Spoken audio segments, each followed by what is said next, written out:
Blog Talk Radio.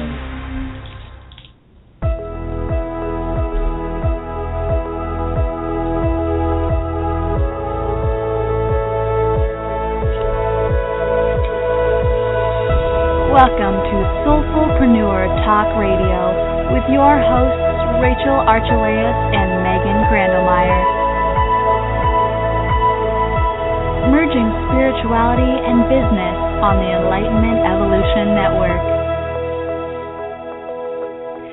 Hi everybody, it's Megan Crandlemire here. It is Tuesday, November 18th, 2014. And I'm here with my co-host, Rachel Archelaus. Hello. Hi, Rachel.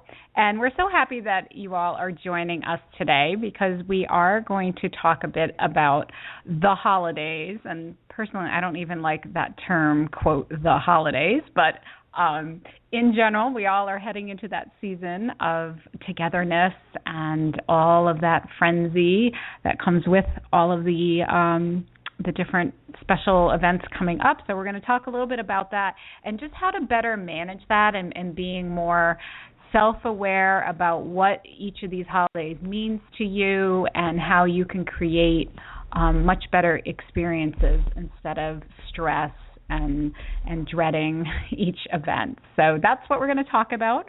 But we do have a little bit of housekeeping to do beforehand. If you don't already know, we are part of the Enlightenment Evolution Network, and that's a network for all things metaphysical. And we have a fabulous team of radio hosts that have various shows on Blog Talk Radio throughout the week. And you can find more information about the Enlightenment Evolution Network on Facebook if you just search that term. And now our network is archiving all of our shows and its videos, I think, on YouTube. And so we have a YouTube channel. If you go to youtube.com/network enlightenment, or you can simply type in Enlightenment Evolution on YouTube and you can find our network page.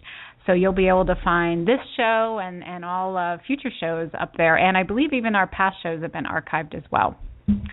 And Rachel and I have taken the time, really mainly Rachel, to also put our show on iTunes and also YouTube on our own channels.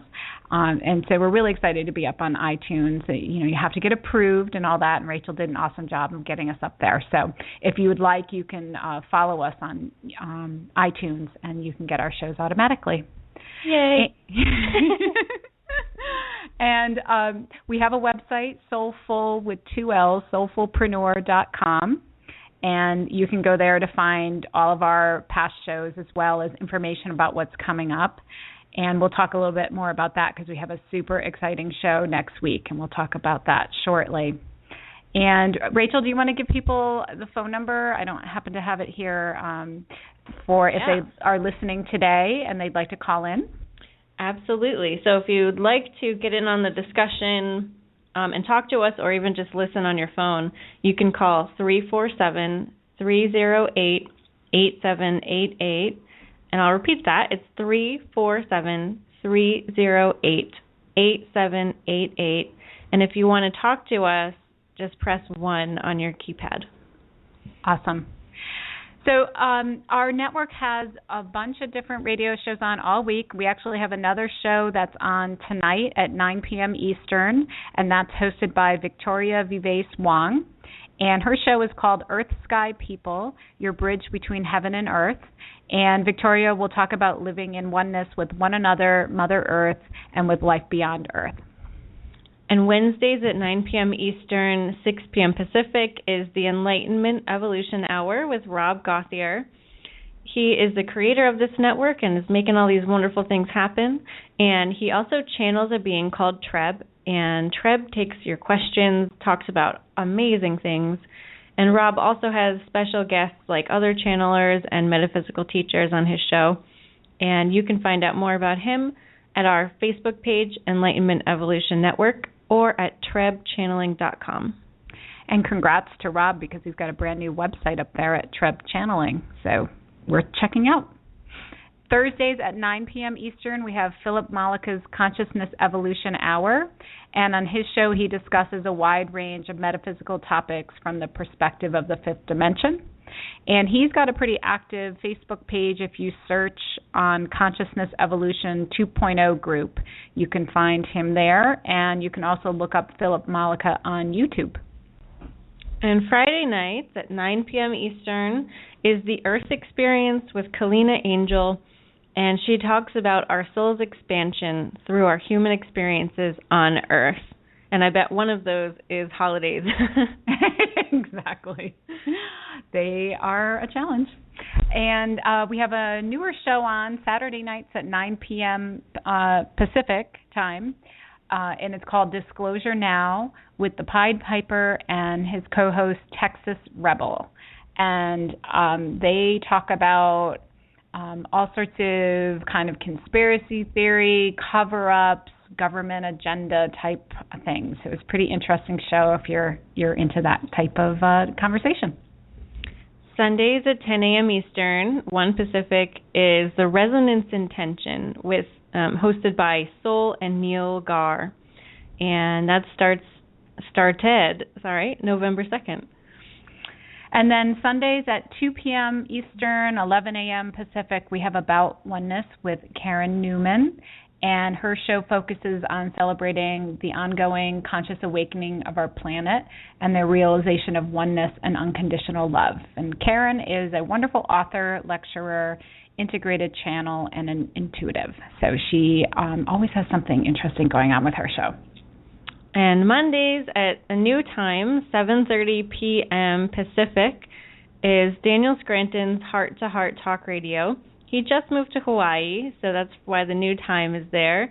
Join Daniel Scranton and his featured guests as they discuss topics like the shift, ETs, global events, channeling, energy work, toning and sound healing, and all things metaphysical. And get in on the phone lines each week. He's got great discussions going on. And, yeah, Daniel's pretty awesome. He's a channel, a Reiki master, and a sound healer. And he also hosts regular classes on channeling and sound healing now, and lots of channeling events as well. So make sure you look him up at danielscranton.com. I'm having fun watching him post photos of Hawaii now that he's living there. And, yeah, it's beautiful. So we may need an Enlightenment Evolution road trip out to Hawaii. It's funny, talking about synchronicity and all these metaphysical things, I just got an email from a friend I haven't talked to in a year and a half saying she just moved to the Big Island, and I have 2 friends to visit there. Wow, that sounds like an efficient use of some vacation time. I agree, yeah. Daniel and I can have a business lunch so I can expense it too. So. Absolutely. So, well, speaking of business, Rachel and I love partnering, doing our Soulfullpreneur work and this radio show. I build websites for small businesses, so if anyone listening is interested in something like that, if you're a healer or metaphysical teacher or just have a regular type business, if you visit starboarddigital.com, you can learn more about how I work with clients building websites. And Rachel's got a fabulous soul-centered business boot camp. Rachel, did you want to mention a little bit about that? Yeah, so I help people really hone in on their soul purpose and create a business around that so that you can actually get paid doing what you love and what leaves the greatest impact on this planet for you. So it's pretty rad work. I don't know what I would be doing if I wasn't doing that myself. It's completely changed my life.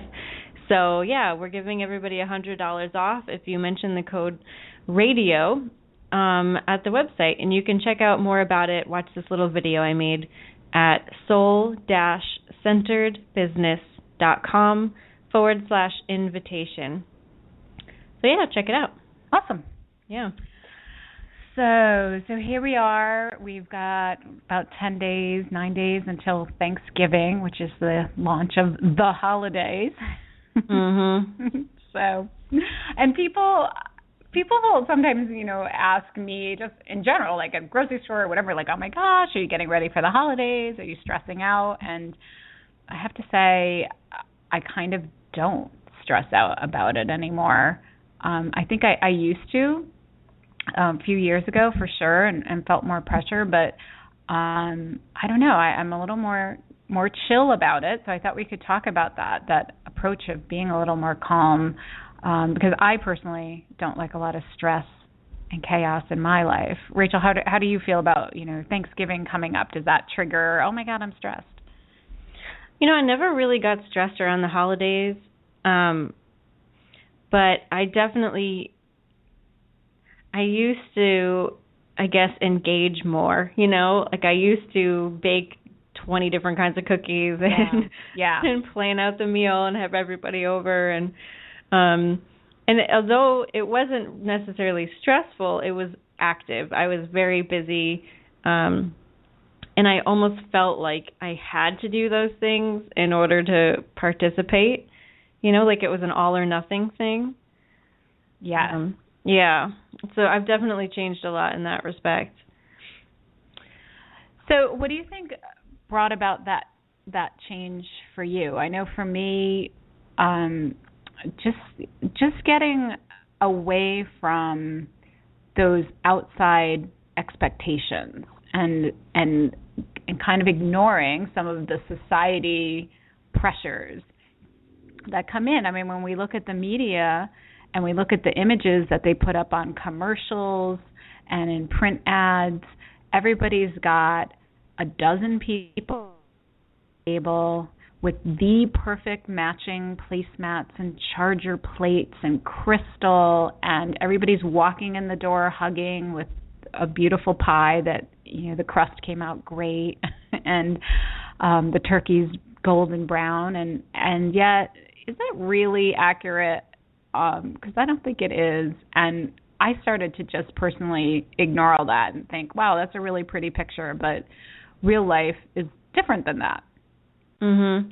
And we create, I think, the holiday that we're feeling internally. And I think if we're feeling calm and sure of ourselves, then our holiday kind of reflects that. But I guess that's just what we allow into our circle. Yeah, well, I think the whole discussion that we're going to talk about today is about, as we kind of awaken more and more, we take more responsibility for how we feel, and we get to choose how we feel.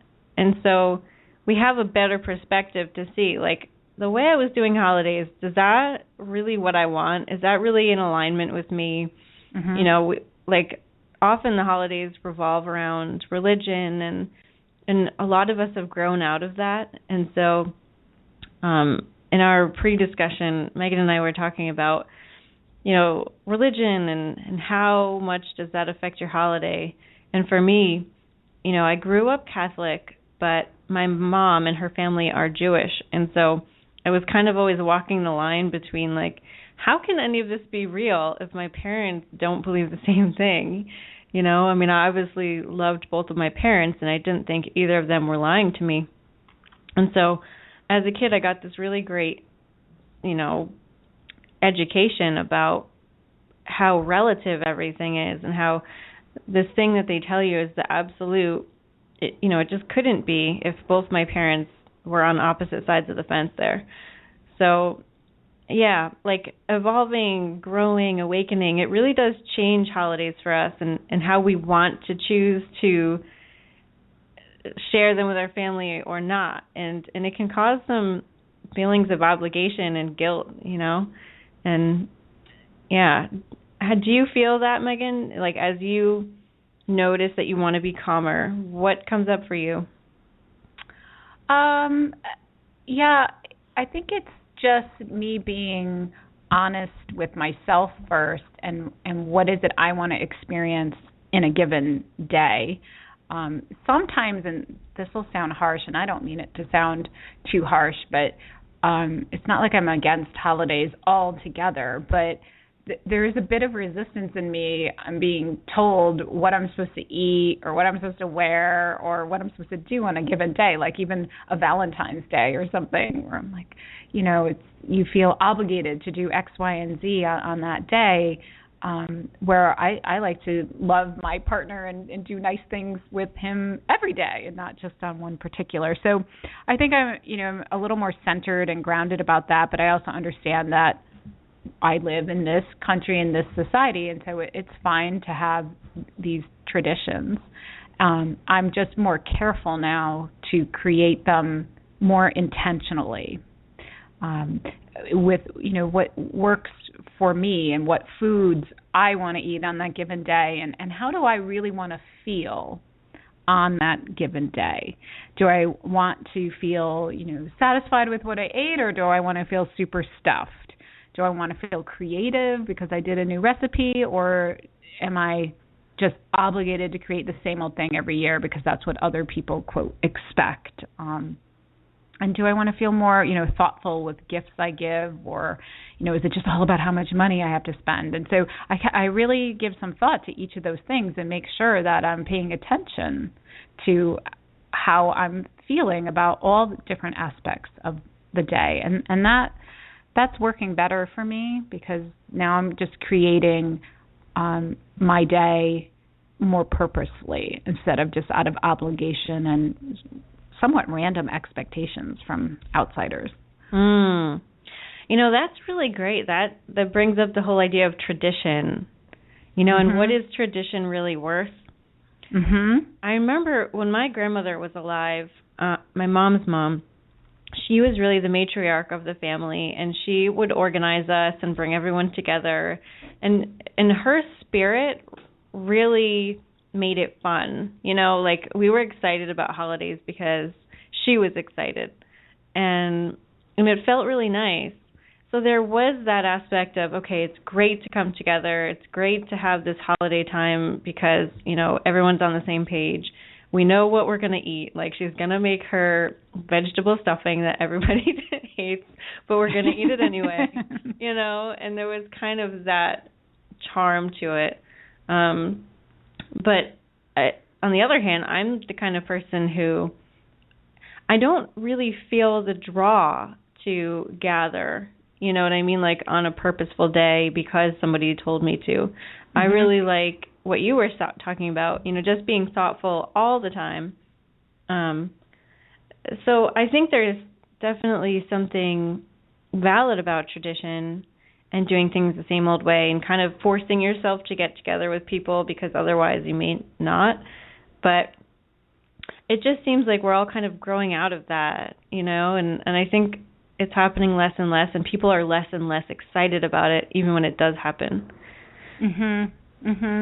Yeah, for sure. I think that I have people in my life that do kind of what they want on a given day, and they're not necessarily at their family's house because that relationship doesn't work well anymore. And I think that that's fine.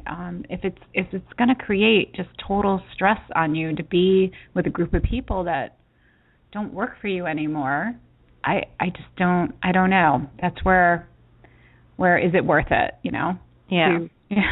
To put yourself through all that for this one day. But I do like some tradition. I still cook a lot of what my mom makes. I generally host Thanksgiving every year at my house now, and I like to create my mom's stuffing that she always made, and she comes with my dad every year, which is nice. And so I look forward to those flavors and those things. But then there's some things I do differently than she did, and we do a deep fried turkey every year, which we learned from friends, and that's a tradition for us now. So that's been kind of fun to create some new. But yeah, so you make it your own. I hope everybody feels free to make it their own, especially if they're now hosting something that their family used to host. Yeah, I remember I did a vegetarian Thanksgiving once, and it went over better than I thought it would. Actually, I've done that twice. Once I was at my dad's house and I made him vegetarian sausage, but I didn't tell him beforehand. So that was pretty interesting. But the other time I made a white lasagna with tofu cheese. And It ended up being one of my sister's favorite meals. So yeah, changing it up is cool. Yeah. If you want to get on the conversation with us, tell about your new traditions or how you feel about holidays, then just call us at 347-308-8788 and press 1 on your keypad if you want to talk. I also opened up the chat, so you can come in and tell us how you feel about holidays and how you feel about what's coming up. I just moved to Arizona in August, and I told my family before I came here that I was going to go home for Christmas, and I actually decided not to go. I just told them about a week ago, and I wasn't sure what to expect. I've never been away for the holidays before. We're a really small family, and so without me there's definitely going to be felt. But I was really trying to just listen to myself and be true to how I was feeling and what I wanted to do. And I really just felt like I didn't want to go. And that was an interesting thing for me. I thought maybe I'd feel a little more guilt, but I really don't. They took it really well. And I think it's just, when we do evolve and we do raise our vibration and we have all these different ideas of what we want to do, we really do kind of bring others with us or leave them behind. And I think, my new reality includes that reaction. Does that make sense? It's like we're always worried about what other people will think, but when we really do get to a new level, we are also changing the reactions of others. Well, very true. Very true. We have to get honest. I feel that anything that people are saying to you or things that you're experiencing are really a reflection of what you're feeling on the inside about something. So if you used to get reactions from your family that made you feel guilty, then there was some kind of guilt maybe inside of you about something or some issue there. And it sounds like you've kind of tackled that. And now you're able to just speak authentically to your family, and they're hearing you and understanding you better, which is nice, which is really nice. So they're understanding where you're coming from the heart, and that this just isn't a trip that you feel you need or want to take at the moment. So definitely. Yeah. It's interesting when you look at people and think, wow, what they're saying is a reflection of something I'm thinking. You take responsibility for that, right? Yeah. And so really, if we think about holidays, it's the perfect way to gauge how we're really doing inside. I think there's a saying that goes like, you think you're spiritual until you go home for the holidays, right? Or until you spend a day with your family. Like, it's really the truest test of like, go to the most stressful situation and then see how you do. Yes. Oh, that's awesome. That's awesome. Yeah. Wow. So, well, that does bring up the idea of the holidays being actually an opportunity to be more aware. So even if this year your plans are already set and you're definitely going to Aunt Mary's house or wherever you're going because that's always how it's been and you might not want to go, but you're going anyway, it is an opportunity while you're there to be a little more self-reflective, I think. So, all right, so you are there and you are feeling uncomfortable because of the food that was served or the conversation or so forth. Maybe take a moment and kind of note that so you can reflect on it later and think, okay, what is it about talking with Uncle Bob that upsets me so much? Why does he push my buttons? Yeah. One of the biggest things that I noticed, I went to Florida a few years ago and spent time with my family down there, and I realized how often people talk about other people and how concerned they are for other people. And that was something my family taught me, because I wasn't really around. I'm not really around other people very often, so right. So getting into a room with my family was definitely an education, and it definitely did make me think, like, wow, do I still have a lot of that inside? Am I talking about other people and really concerned with others' lives, and I just don't know it because I don't have a way to express it? So, yeah, looking at what is going on around you is a really good way to gauge your own thoughts and feelings and what you have going on in there. Yeah. Well, I've known you, we'll be coming up on 2 years, and I have to say, you never talk about other people other than, something factual or, not ever a gossipy type thing. It's fascinating. Oh, that's good to know. Yeah. So then it was just an observation then and not a projection. Yeah. No, and I don't consider myself somebody who does that either. I mean, of course, you may talk about other people just because of, what they're doing, they started a new business, or, there's things like that. There's general conversation, but to sit and tear apart somebody else's choices makes me uncomfortable. And so the tricky thing, I guess, sometimes is when you're at a holiday gathering, when that type of stuff starts to come up a lot. And why is that coming up? But you're sitting at a table with a whole bunch of people. This isn't really so much in my family, but I've been in other events and stuff where that happens, and that's the source of entertainment, is kind of tearing down other people or talking about them. And I used to just think, well, everybody does that, and okay, I don't participate, but that's what goes on. But now it really makes me feel anxious. But there must be something in me that's allowing myself to hear those conversations, because I am there, I am witnessing them and hearing them. Mm-hmm. So what do you do? I mean, do you just kind of check out, or do you say something, or do you redirect? What have you done? Yeah, I do check out. I will do dishes or something like that, like kind of politely step away, or try and change the subject, just kind of, and trying to change it to something more neutral and something interesting to talk about, like that could be thought-provoking instead of just picking on somebody else's choices, because I don't know, I don't like that idea. So distraction of either just getting up and clearing off some plates, or changing the conversation if possible.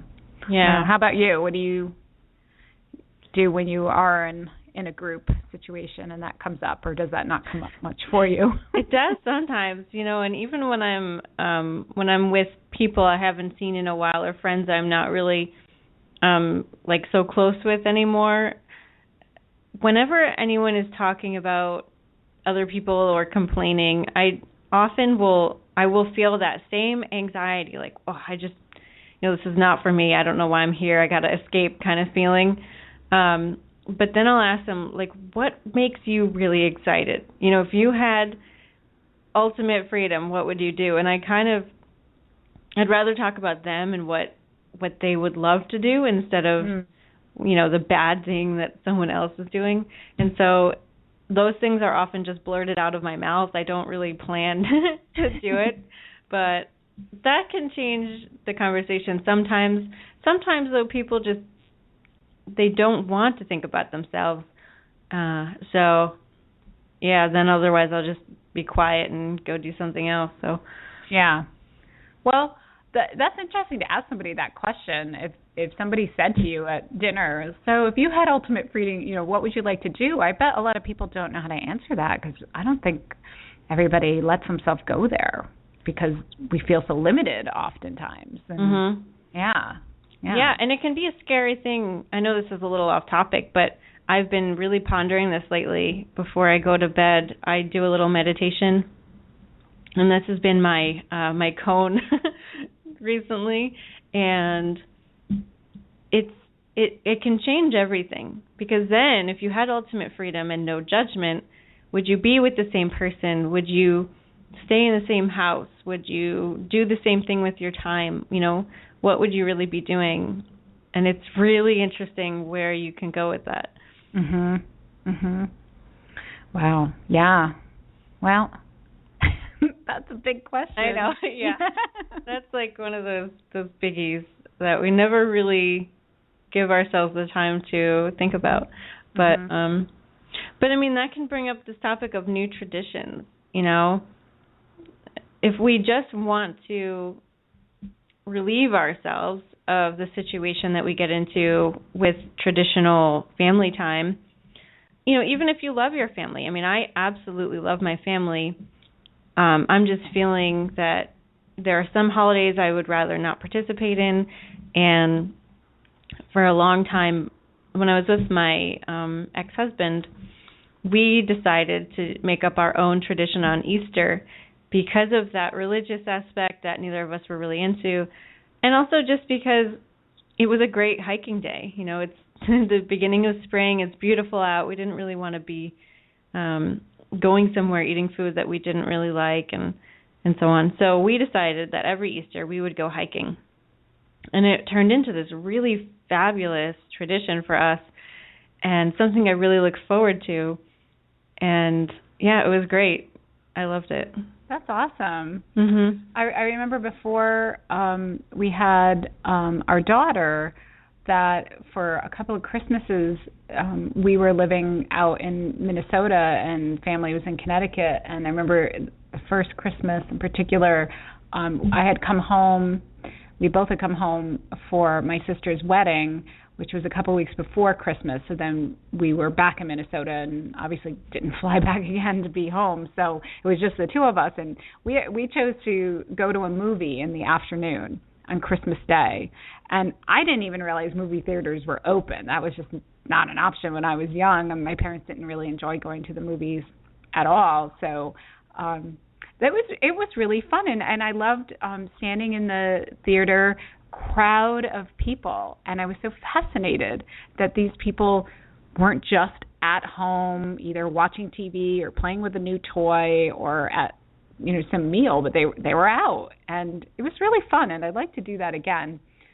That's a little harder once you have a child, and nobody wants a crying 2-year-old in the theater on Christmas Day, but but it was fun. So when you get out, you realize that people do break these traditions and create new ones or have really fun ones that maybe you've never thought of before.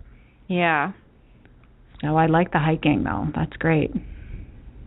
Yeah, it was great. It was always really fun. And it was always great weather, too, which is interesting.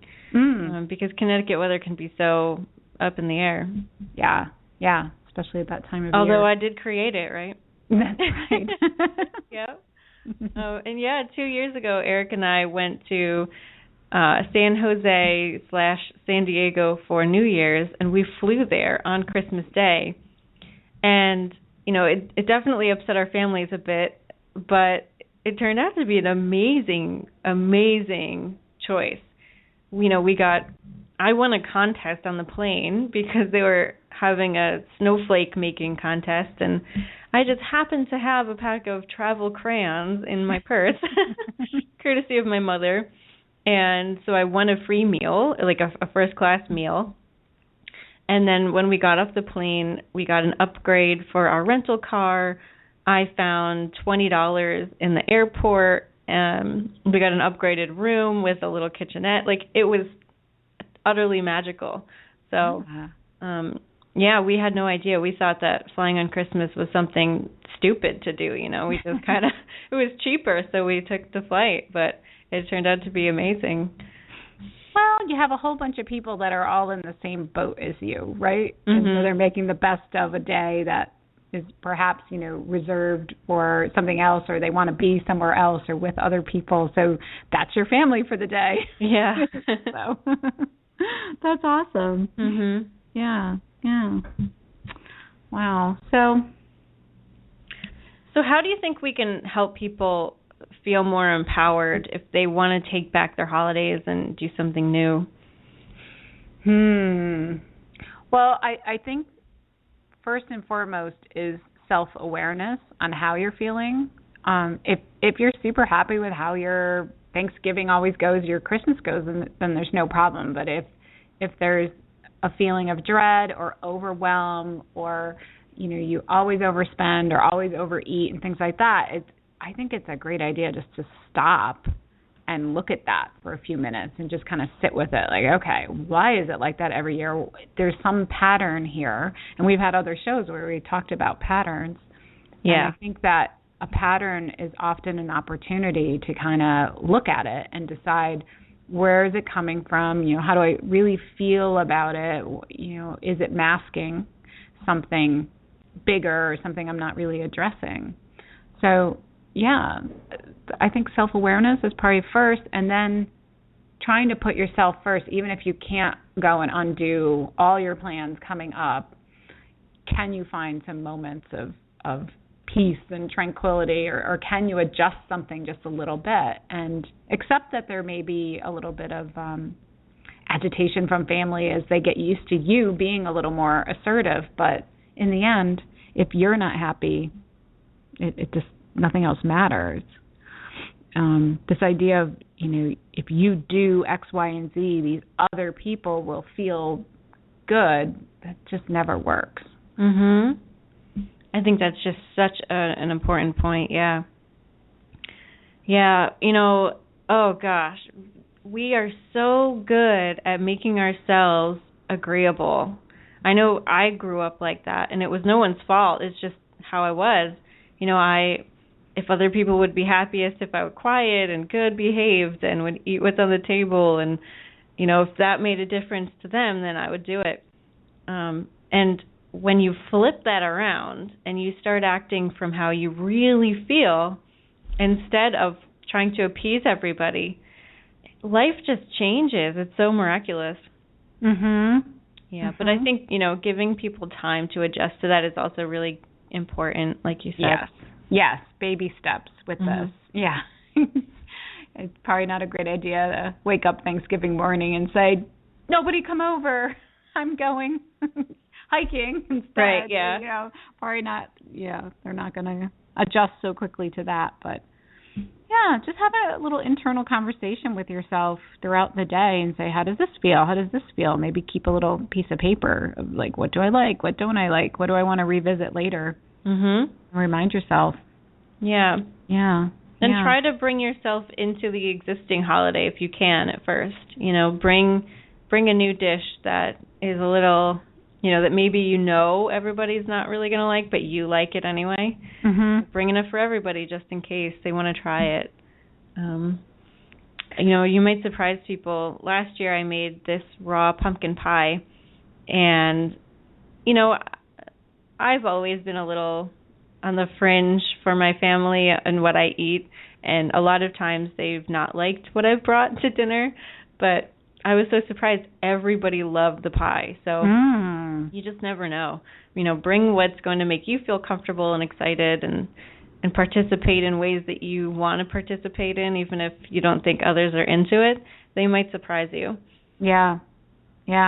And then pay attention. I know I, often will struggle with that feeling of wanting approval and knowing that I'm happy with what I've chosen, but then if I feel like somebody in my family or a friend is like, well, the problem with that is then sometimes it bursts my bubble.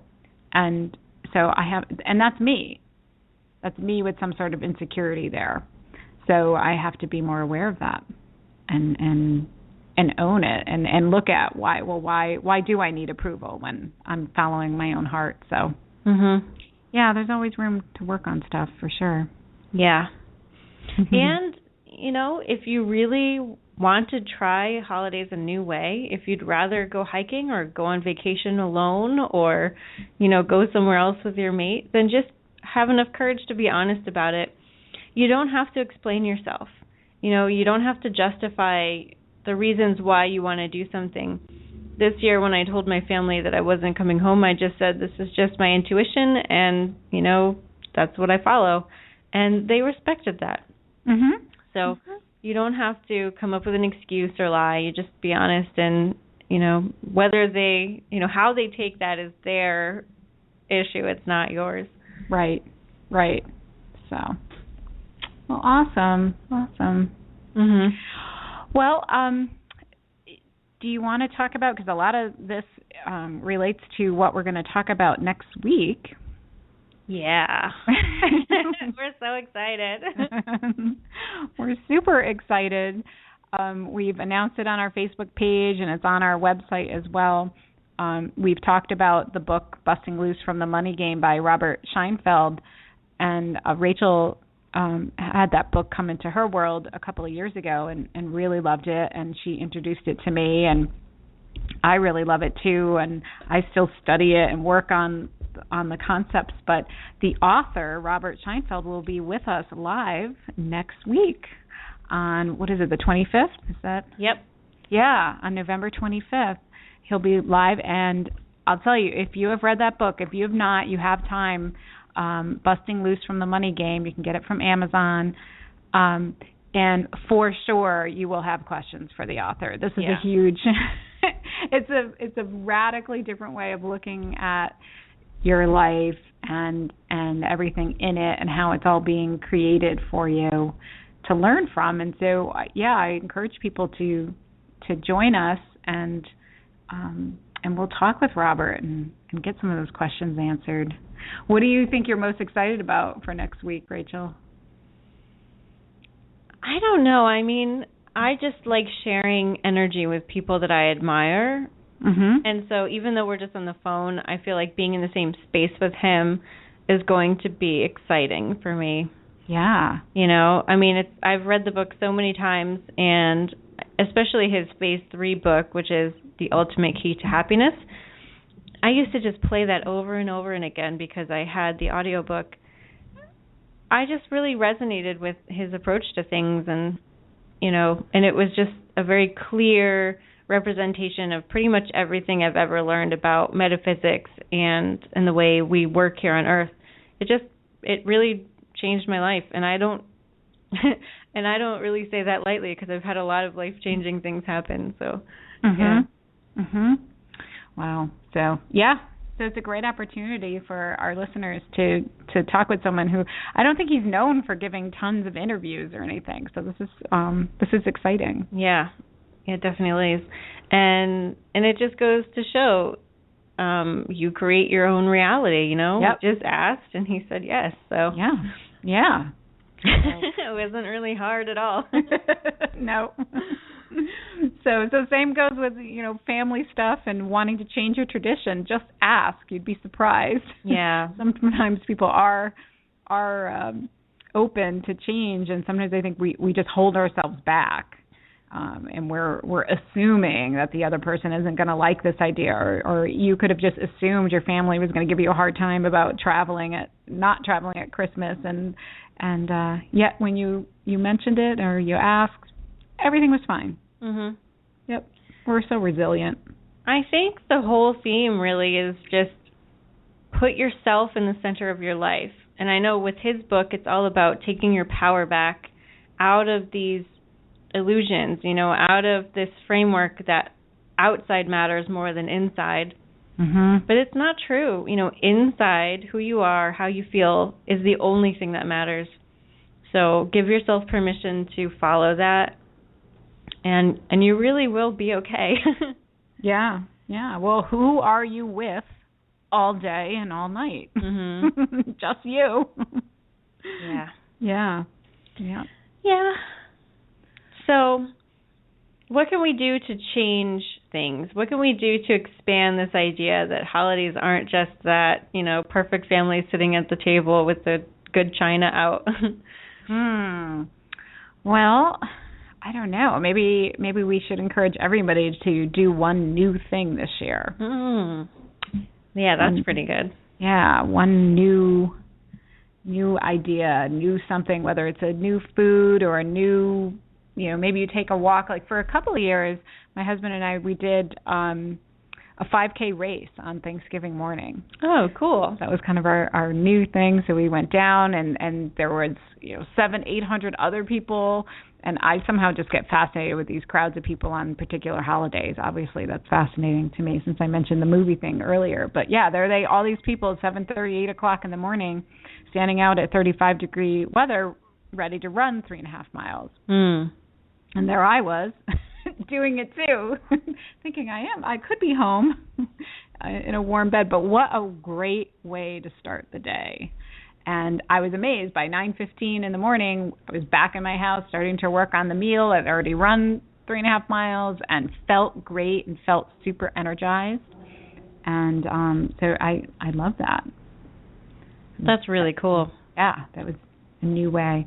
I kind of gave up running races, so we haven't done it down there in the last year or so, but we did do a 3-mile walk Thanksgiving morning last year, which was nice too. So yeah. Cool. So sometimes traditions morph a little bit as you as you realize, hey, you're not really a runner, so yeah, and and we outgrow things, right? Yeah. Like you did love it, and then your excitement shifted, and now you're doing something else. Something different, yeah. But no regrets on that. That was a really fun challenge, doing all the 5Ks a couple of years ago. So yeah. Erin and I are doing something new. We're actually going to spend Christmas and the surrounding days at a resort. Oh, that sounds nice. Yeah, we're going to get massages and take walks, and we're bringing our bike. Our bikes, we've never gone away for a holiday before, and so it's really going to be interesting. Oh, and that's fun. Yeah, we're even going to video chat with our families on Christmas Eve, so... That's great. Yeah. We've done that. My husband has family up in Alaska, so we've done some video chatting with them on holidays, and it's fun. Mhm. Yeah, that's great. So that's cool. Well, I'm excited about all of this self-empowerment. I think why not? We're all so bubbling over with all of this like new energy and this big, open, expanded view of life. So why not really radically alter the construct that we grew up with, right? Yeah, absolutely. I think it's awesome. Yep. Just self-empowering and just realizing that the old stuff can change and everybody will be okay. Mm-hmm.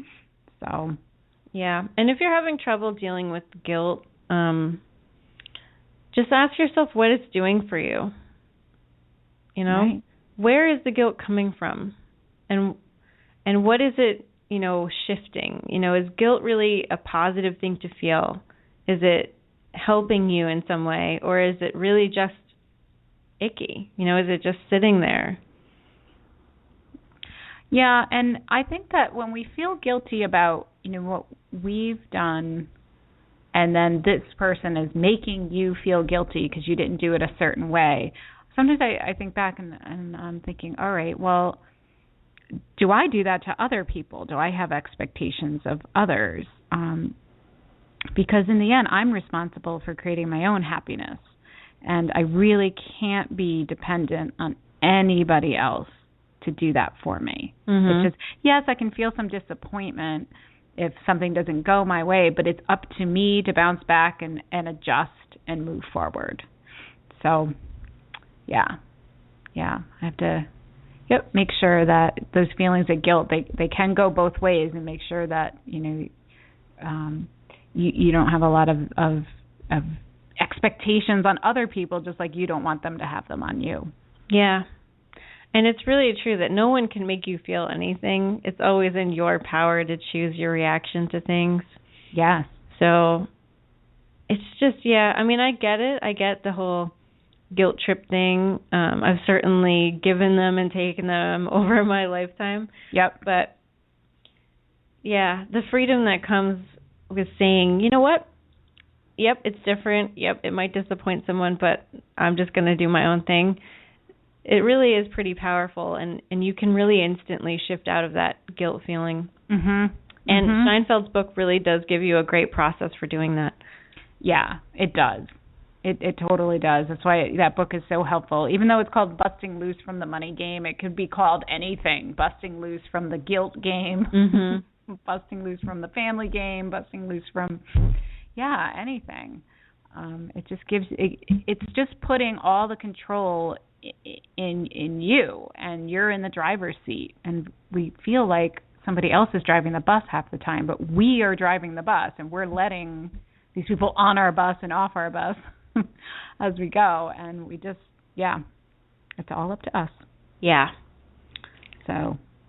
Yeah, it's so funny. I just did an article for Lightworkers World and a video for them all about how, sometimes we think that we just reincarnate from, heaven or source down to one life. But we often, especially the people listening here, Lightworkers, healers, awakening people, we actually make 2 stops. So we're incarnated somewhere else right now, and then we choose to come here within that lifetime. And so the significance of that is that we're not just bringing our regular old soul energy down. We're bringing down the energy that's very specific from a very specific place. So, each star system has their own traditions, their own way of thinking, their own way of being. And so we're bringing down really different kinds of perspectives and energy. And that's often why we feel so out of place here. And, so anti-religious or so, opinionated about food and everything. We have this really specific energy running through us. And so, I think that kind of plays into this too. So can you expand on that just a little more? You said that we're in 2 places, or? Yeah. So it started for me, this realization, about a year and a half ago or so, when I had a hypnosis session with someone, and I went to a lifetime where I felt like that was home. Like when I saw the place, I got all emotional and I turned into this different being, and, that was home for me. And, and I knew, who was there, and everybody had different colors, and I was this magenta, like, wisp of energy. And it just explained so much about who I am. Like the fact that I love to change my hair color was the same as like the fact that those people on that planet could change their color whenever they wanted to. And just the feeling of being home and using that word home was really, really, really poignant. And I witnessed or experienced this scene when I was in that lifetime, in that hypnosis session, that I asked the elders in that group, can I go to Earth? I want to go to Earth. And they thought that I was too young, but they let me go anyway, or I decided to go. I'm not sure if I needed permission or not. And so I came to Earth, and I'm now here. And so that was really confusing to me for a while, because I didn't know we could do that. I just thought it was, you're in a life or you're not in a life. I didn't know that you could be in a life and then go to another life. But apparently you can. I got confirmation of that a couple months ago in a different reading by Nora Harold. So, and she didn't say specifically, you're in a different incarnation right now, but there were things that she said that really confirmed the fact that that happens. And then I also saw a Teal Swan interview where she talks about that, and it's called like a forked life or something. And that is pretty common.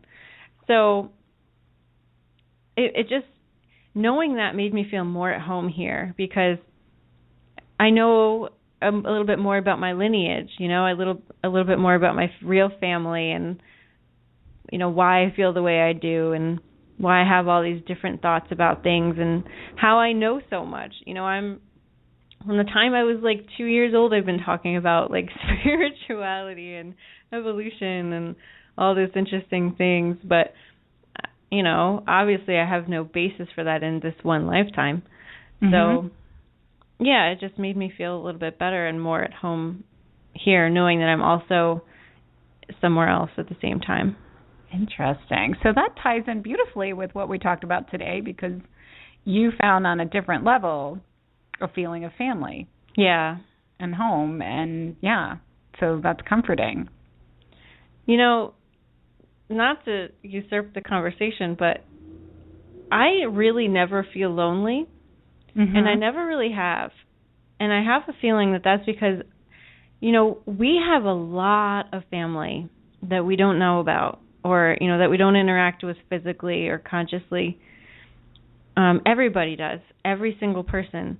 We're all connected to so many different beings, and they love us more than our Earth families do. You know, like, they have the capacity to show more love and more unconditional love than anyone we could possibly know as a human.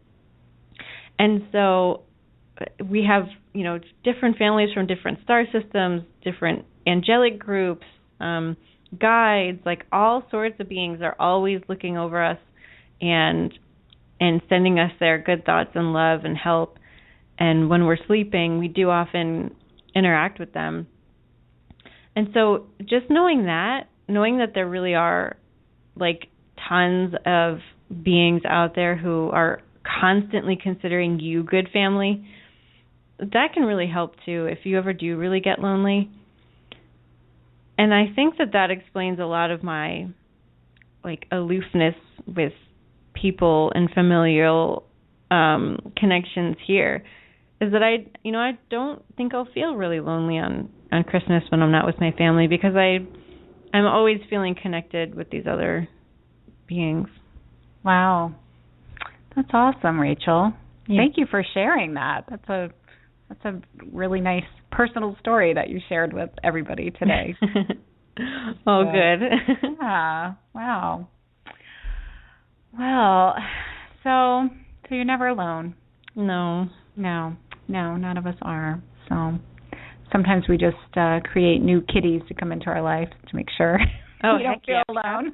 If you don't have a kitty, you don't know what you're missing. So, all right. Well, any parting words on this holiday, or busting loose / call, or shall we call it a wrap for the day? I guess just know that you're loved, and know that your desires matter. You know, follow your own heart and what you want to do. Yep. I second that as well. So, and if you want to share on our Facebook page, if you did something new over the next few weeks or all these holiday periods, and you want to share a new tradition that you created or a new idea that you got, please do that, and we will certainly respond. So we'd love to hear from you. Yes. We and you know what, if you're worried about your family giving you a hard time, or you're just afraid of taking the next step and doing something on your own, we would love to send you some support. So send us a message or put it on our Facebook page, and we'll kind of give you a virtual hug. Yes, absolutely. And just remember the phrase, "This too shall pass." Yeah. So, all right. Well, just to remind people, we're part of the Enlightenment Evolution Network on Blog Talk Radio, and we've got different shows on throughout the week. And tonight, you can tune in at 9 p.m. Eastern to Victoria V. Wong and her show, Earth, Sky, People, Your Bridge Between Heaven and Earth. Yep, and Wednesdays at 9 p.m. Eastern is the Enlightenment Evolution Hour with Rob Gauthier, and you can learn more about him and the being that he channels, Treb, at trebchanneling.com. Thursdays at 9 p.m. Eastern, we have Philip Malika's Consciousness Evolution Hour, and he discusses a wide range of metaphysical topics from the perspective of the fifth dimension. Friday night at 9 p.m. Eastern is the Earth Experience with Kalina Angel, exploring our soul's expansion through our human experiences on Earth. Saturday nights at 9 p.m. Pacific, we have Disclosure Now with the Pied Piper and co-host Texas Rebel, and they explore different conspiracy theories and government cover-ups and UFOs and all sorts of interesting things in that genre. And Sundays at 10 a.m. Eastern is the Resonance Intention, hosted by Soul and Neil Gar. Sundays at 2 p.m. Eastern, we have About Oneness with Karen Newman, and her show focuses on celebrating the ongoing conscious awakening of our planet and our realization of oneness and unconditional love. And Mondays at 7:30 p.m. Pacific is Heart to Heart Talk Radio with Daniel Scranton, where there's always a lively discussion about channeling, energy work, toning, and sound healing, and all sorts of things. So definitely call into his show or learn more at danielscranton.com. Wonderful. So, well, we're on the countdown. 6 days until we have Robert Scheinfeld on the show. Yay! And if you happen to be listening to this as an archive, if you visit Soulfullpreneur.com and visit the previous shows page, you can see that we've done several different radio shows on the book. So we introduced the book, and then we had an initial book club and talked about the first half of the book. And then our show next week will be the finale, where we get to speak with the author and ask questions. So we've got a little series going. Yeah. So, but we hope you can join us live next Tuesday, November 25th, 2014, at 3 p.m. Eastern. Yeah, we're very excited. Just so you know, any opinions expressed on Soulfullpreneur Radio by us or our guests do not necessarily reflect the opinions of the Enlightenment Evolution Network. But, yeah, Megan and I are proud to stand behind whatever we say. Yes, we are. And you can find more about Megan at starbirddigital.com, and you can find out more about me at sephirus.com, SEPHYRUS. Well, thank you, Rachel. It was great to spend the hour with you, as usual. Yeah, you too. I love this. And happy holidays, Megan. Thank you. Happy holidays to you, Rachel. All right. Until next week, we love you and keep in touch. Bye.